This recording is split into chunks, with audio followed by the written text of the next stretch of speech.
When we're talking about a legacy award specifically having to do with Pittsburgh and the role that the Fred Rogers Company has played in Pittsburgh, I think Bill has to be receiving the Legacy Award. I learned early on from Bill that it's very possible for somebody to be taken really seriously, even if they're wearing an incredibly ugly tie. Bill has the ugliest tie collection I've ever seen. One story I love to tell about me and Bill. We went to John Eagle at lunch one day, and I lost him. So I saw my girlfriend behind the counter working, and I said, Maria, have you seen Bill? She said, you mean that tall, handsome white guy you be with? I said, yeah. I said, you know, that's my husband. She said, oh, really? So that evening, my daughter went to John Eagle. She said to my daughter, Carla, I am so mad at you. You didn't tell me your mother married that fine-ass white man.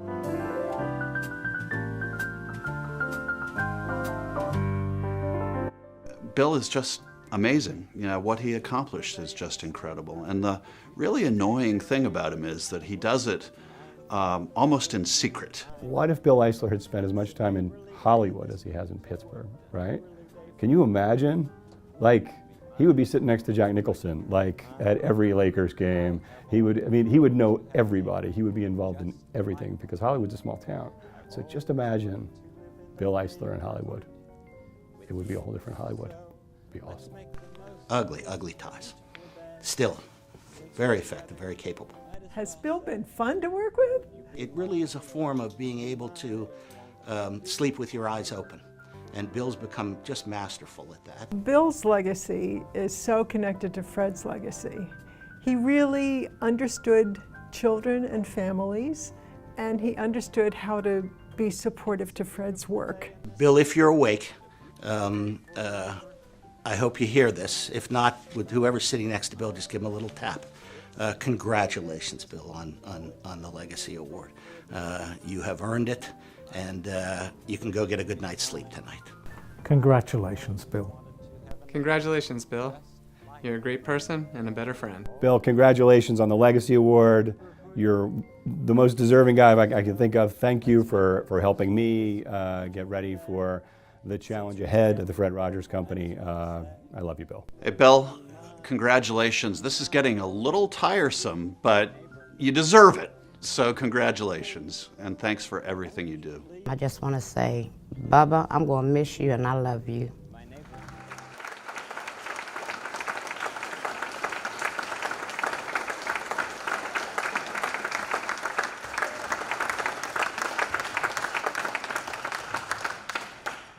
So glad. Usually what he says is when I stand up is, Bill's standing up, get out of the way, he's got to limp out of here.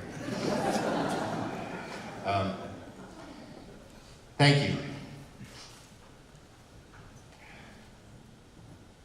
You know, Jim, one of the things you taught me, which is so true, is you used to always say there are two kinds of people when they enter a room. One who breathes air in and one who sucks it out. And you've been an example for me of breathing out, and that's important.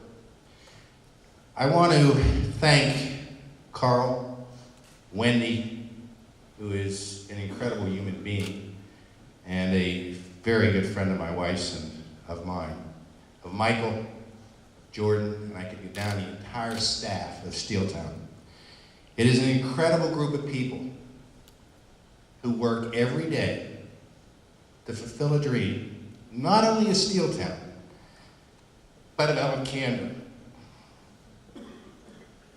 George, Julie, Steve, there are themes tonight in everything that you said and in you being recognized that embody what Ellen and that merry band of people many years ago started it out to do in Steeltown.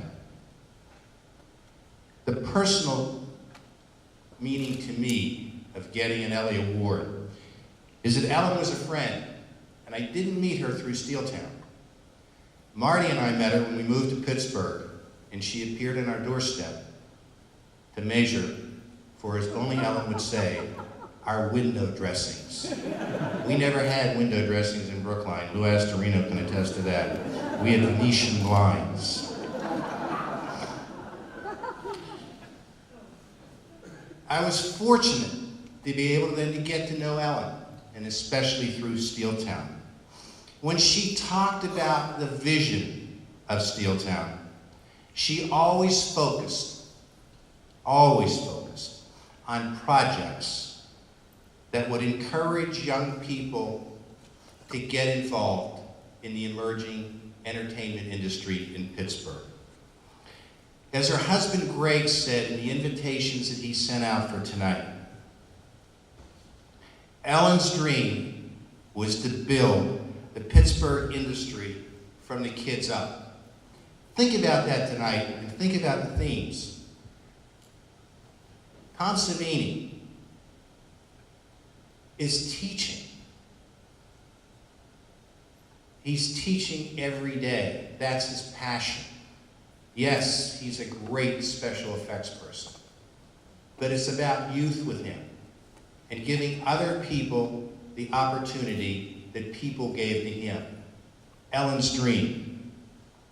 The teens that were up here, the Real Teens Pittsburgh, I gotta tell you, Michael Bartley is a great on-air talent in the city of Pittsburgh, but the Real Teens make him almost look like a rookie.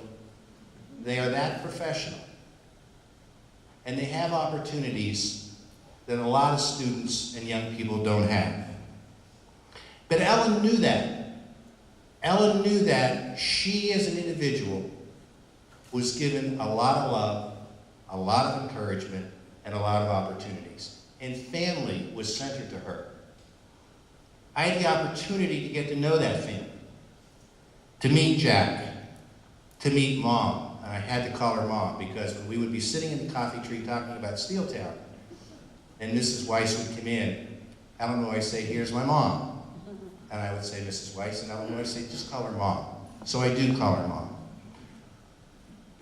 Lou and Amy, Stacy and Will, Greg, her children, Kate, Jake, Ben, and now Ben's wife, Elly. All people that surrounded her as she surrounded the young people at Steeltown.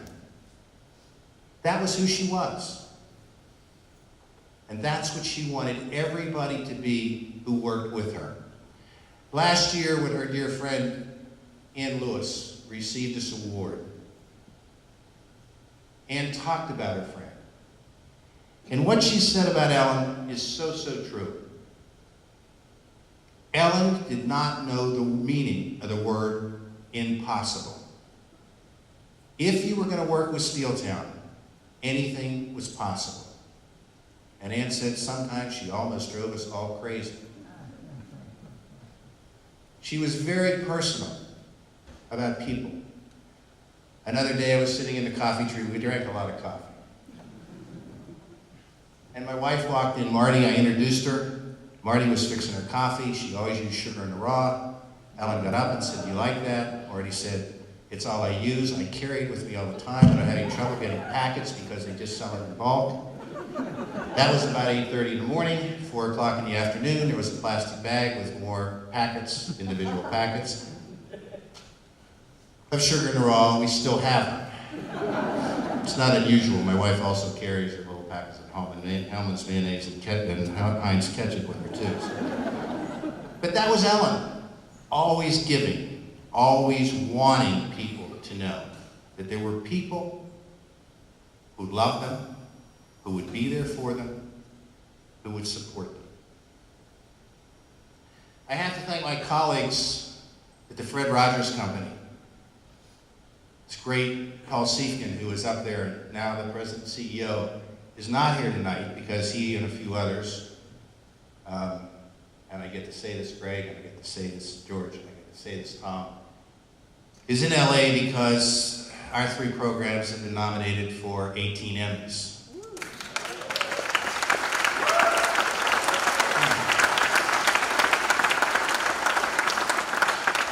So for George, who did the video, Mr. Rogers Gets a Tonsillectomy, we've come a long way since then. To my friends who are here, I can tell you that the Fred Rogers Company wouldn't be here if it wasn't for this city. Foundation community, corporate community, the incredible technology community, our partners who have really helped us every single step of the way. There is no other city that anybody could pull off but the Fred Rogers, and I get credit, I don't deserve it, it goes to so many other people, but the Fred Rogers Company has done over the last 5 years. But my colleagues who I work with every day, Lynn is a little bit outrageous, I apologize for that, but what can I say? And to my family, Marty obviously, my son James, unfortunately, the better half of that, Erin, his wife, cannot be here because she is home taking care of Lily. And as a grandparent, I can say this, was the greatest granddaughter on the face of the earth. But also, David, who is only 2 weeks old. So, I want to thank everybody, and especially my friends who are here. I couldn't be here without them. You saw Chip Burke, who's a member of the board of the Fred Rogers Company. We wouldn't be here without him. Harry Henniger, member of the board of the Fred Rogers Company. We wouldn't be here without him. Ann Lewis, a board member of the Fred Rogers Company. We wouldn't be here without him. Everybody works very hard. I thank you for the credit, but I really value the fact that I have an Elly Award named for somebody who was a very important friend of mine in my life, somebody who I have tremendous respect for, and somebody who taught me that it's all about giving back so that these young people who you saw on the stage and those to follow can have the same opportunities that I have had or that Ellen has had. Thank you very much.